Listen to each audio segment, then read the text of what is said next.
mannequin attendait une petite femme de Paris, chapeautée, gantée, affriolante. Ils boudent carrément cette fille vêtue de noir, dont ils ne comprennent pas les mots. Elle a son billet en poche pour rentrer en France, quand un critique écrit sur elle un article qui retourne l'opinion. Monsieur et Madame Henry Ford, Gregory Peck, le président Eisenhower, Barbara Stanwyck, Elliott Roosevelt, Rex Harrison, Henry Fonda. En quelques jours, le tout New York veut voir la petite femme en noir qui fend les cœurs, une autre idée de la France.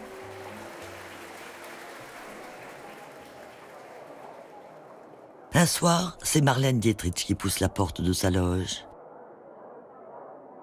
Elles deviennent grandes amies, deux monstres magnifiques. Marlène lui apprend l'anglais. Edith est douée.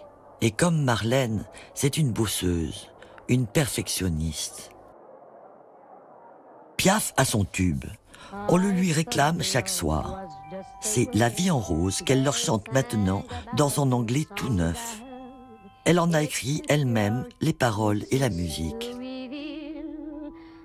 N'étant pas inscrite à la Société des auteurs, Edith avait demandé à Marguerite Monod de signer la musique. Elle avait refusé, trouvant les paroles trop niaises. La vie en rose fait toujours le tour du monde dans toutes les langues. The magic spell you cast. This is la vie en rose. When you kiss me, heaven sighs, and though I close my eyes, I see la vie en rose.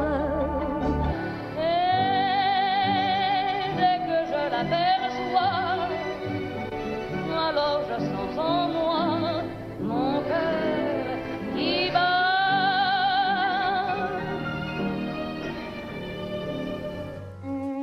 Deux Français, deux célébrités à New York en même temps, ils ne pouvaient pas ne pas se rencontrer, c'était fatal.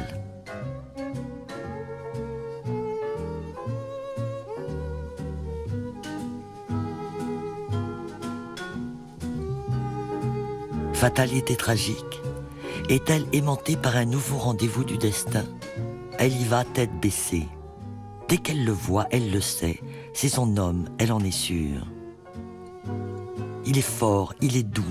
Elle va enfin se sentir protégée par ce costaud, ce gentil.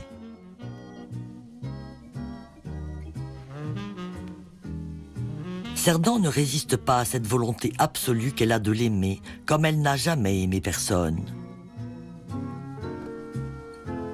Piaf a entraîné cet homme-là dans son grand désir, celui qu'elle a hurlé à tous les vents de toute la puissance de sa voix, le grand amour, celui qui lui a manqué à sa naissance et qu'elle n'a cessé de clamer, de réclamer.